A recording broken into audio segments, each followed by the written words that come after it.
Assalamualaikum warahmatullahi wabarakatuh. Perkenalkan, nama saya Mahardika Hidayatullah dengan NPM 2517-051068. Dalam video kali ini saya akan mendemonstrasikan proyek ujian tengah semester untuk mata kuliah Arsitektur dan Organisasi Komputer. Nah, langsung saja kita ke bagian overview.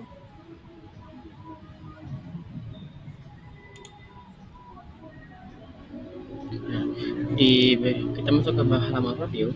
Di dalam menu utama ini disajikan visualisasi dengan blok CPU berdasarkan arsitektur Von-Neumann terpadu. Di sisi kiri kita bisa membuat blok control unit CU sebagai pusat kendali elektris. Di dalam control unit ini terdapat beberapa register internal penting, yaitu instruction register, lalu yang selanjutnya ada program counter, ada mem other rack, dan ada mem buffer rack. Nah, lalu di bagian tengah ada unit ALU, yaitu Arithmetic Logic Unit, yang bertugas memproses komputasi aritmatika dan logika. Pemprosesan ALU ini didukung oleh akumulator A dan register B sebagai penampung operan, lengkap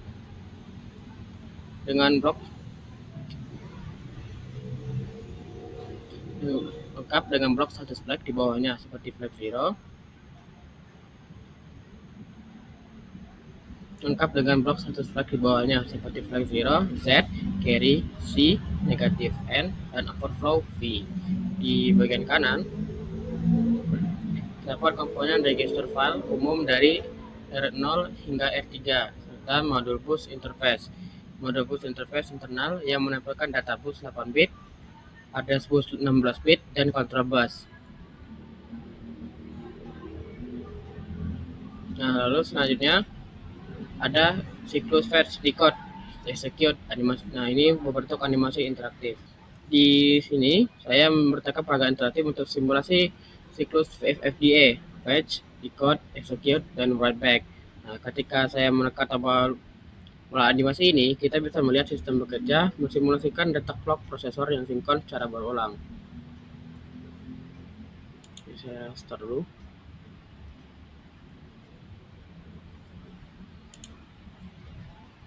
Nah, pertama adalah fetch, di mana CPU mengambil instruksi dari alamat ditunjuk PC di memori, lalu dimasukkan ke MBR dan dikunci di dalam IR. Nah, lalu tahap kedua adalah decode, di mana kontrol unit menerjemahkan kode biner instruksi tersebut, memisahkan opcode dengan operan, dan membangkitkan sinyal kendali. Nah, lalu tahap ketiga adalah execute, di mana sirkuit ALU di tengah mulai memproses komputasi fisik aktual. Dan terakhir adalah write back, di mana data hasil akhir dikunci kembali ke dalam register tujuan atau disimpan ke dalam sirkuit memori RAM. Nah, lalu kita lanjut lagi ke ada di sini ada flowchart alur program assembly faktorial 5 dan Fibonacci 8. Nah, pada faktorial 5 ini akan menghasilkan nilai mutlak desimal 120 serta perhitungan deret Fibonacci 10 ke 8. Pada bagian kedua yang akan menghasilkan nilai desimal 21, 120, dan 21. Lalu kita lanjut ke struktur CPU. Di halaman ini dijelaskan lebih spesifik mengenai pembagian struktur pipeline mikroprosesor yang membagi tahapan kerja menjadi instruction fetch. Sekarang mari kita pindah ke tab struktur CPU. Di halaman ini jelaskan lebih spesifik mengenai pembagian struktur pipeline mikroprosesor yang membagi tahap kerja menjadi instruction fetch hingga write back guna mengoptimalkan utilitas transistor. Di sini dijabarkan spesifik register secara akademis, seperti PC berukuran 16 bit, untuk menyimpan alamat memori, IR 8 bit untuk memegang instruksi aktif, MAR 16 bit, serta MBR 8 bit. Di bagian ALU dipaparkan pula jenis-jenis operasi aritmatika seperti add, sub, hinge, dex, DMP, serta operasi logika bitwise seperti AND, OR, SOR, dan operasi pergeseran bit.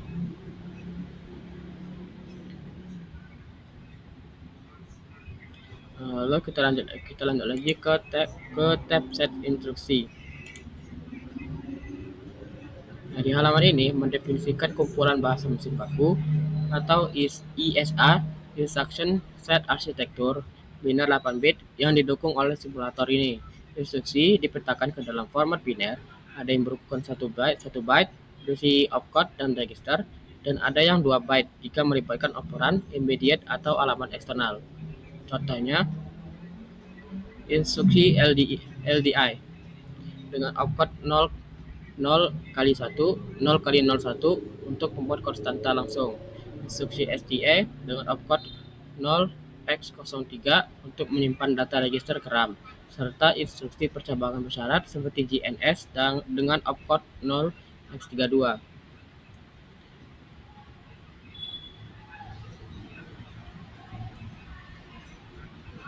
Nah, lalu kita lanjut ke tab penyajian data.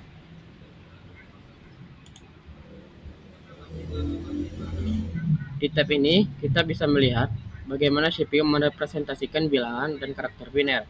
Mode konversi ini dibuat sangat interaktif, misalkan pada kotak input, misalkan pada kotak desimal, ini saya ubah angkanya menjadi 72, maka misalkan kotak konversi iteratif saya ubah desimal menjadi 72, maka secara otomatis sistem langsung membaca dan mengonversinya ke bentuk heksadesimal untuk 0x48, bentuk teks asli yang terbaca sebagai karakter huruf H. Data secara otomatis menyalakan rangkaian sirkuit saklar biner 8 bit di bawahnya menjadi kombinasi hijau untuk logika 1 dan putih untuk logika 0, yaitu 001, 001, 00. Di tab ini juga dijelaskan metode penyimpanan bilangan negatif menggunakan format 2's complement.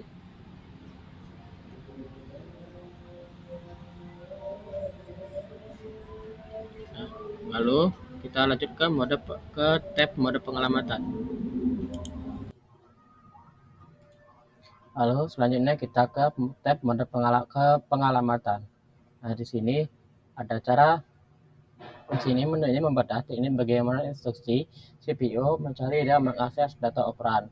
Nah, di sini ada 6 teknik dasar, mulai dari immediate addressing, di mana konstan langsung tersurat di baris kode sehingga eksekusinya sangat cepat, hanya 1 clock cycle, karena tidak perlu mengakses RAM, hingga metode register indirect addressing dan index addressing yang sangat vital untuk menangani perulangan atau penanganan data di dalam area memori.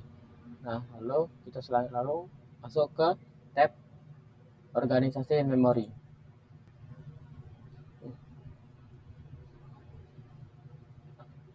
Nah, di bawah ini kita masuk ke tab organisasi.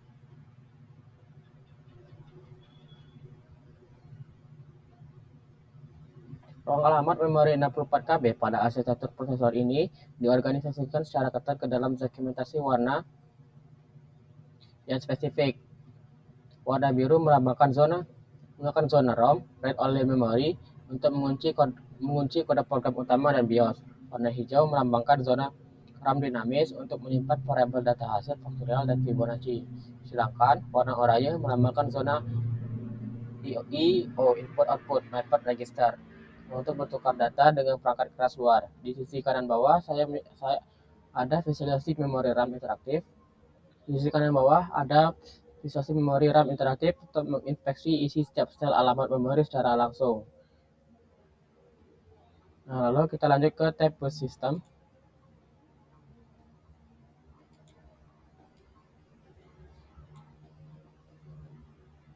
Di sini ada visualisasi interaktif gelombang kontrol bus serta diagram arsitektur interkoneksi 3 bus utama. Address bus unidirectional, data bus bidirectional 8 bit, dan control bus yang membawa sinyal kontrol vital seperti RD, WR, dan MREG. Nah, selanjutnya kita buka ke tab input output. Nah, di sistem ini mengimplementasikan teknik memory map input output. Nah, di bagian bawah terdapat demo interaktif simulasi interaksi keyboard dan display output. Nah, ketika saya menekan tombol A, nah, B, C.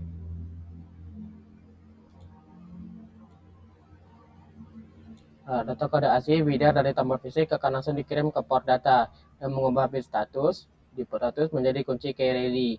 Nah, melalui sistem pembacaan ini, kata tersebut baru diterjemahkan dan digambar secara fisik pada monitor terminal warna hijau di sebelah kanan. Monitor terminal di sebelah kanan. Nah, lalu lanjut kita ke tab sistem operasi.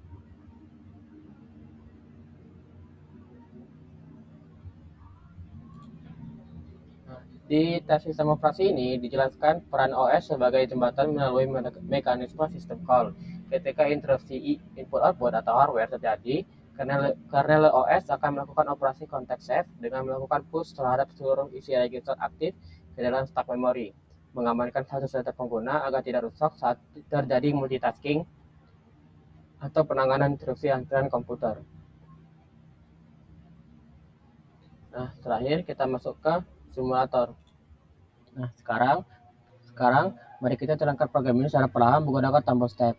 Pada ketukan pertama eksekusi instruksi LDIA pagar 5 baris aktif tersorot warna biru muda. Sirkuit internal bekerja. Dan kita bisa melihat pada register step di sebelah kanan bahwa nilai akumulator A langsung berubah menjadi 5 secara real time.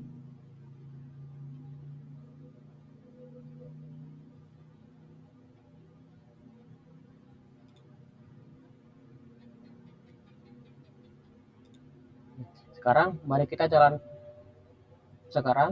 kita jalankan program ini secara perlahan menggunakan tombol step. Pada ketukan pertama eksekusi, instruksi LIA baris aktif tersorot warna biru muda, sirkuit internal bekerja, dan kita bisa melihat pada register step di sebelah kanan bahwa nilai akumulator A langsung berubah menjadi 5 secara real time. Nah, lalu pada ketukan kedua, eksekusi STA, data di dalam akumulator dikirim ke chip prosesor dan dikunci ke dalam RAM alamat 0x20 yang statusnya langsung terupdate di tabel memori bawah. Proses sinkronisasi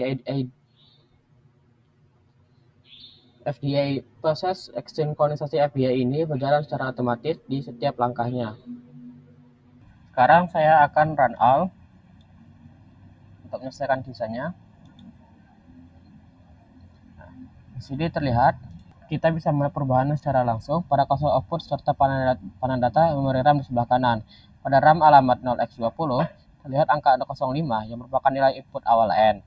Kemudian pada RAM alamat 0x22 program berhasil menyimpan nilai hexadesimal 78. Jika dikonversi ke desimal, ini bernilai 120 yang membuktikan keakuratan hasil komputasi matematika faktorial 5. Selanjutnya, pada RAM alamat 0x25, sirkuit memori berhasil menguji nilai hexadesimal OD. Nilai 0 kali 0xD ini setara dengan desimal 13, yang merupakan bukti kebenaran kalkulasi dari bilangan Fibonacci suku ke-7 yang diproses oleh sistem.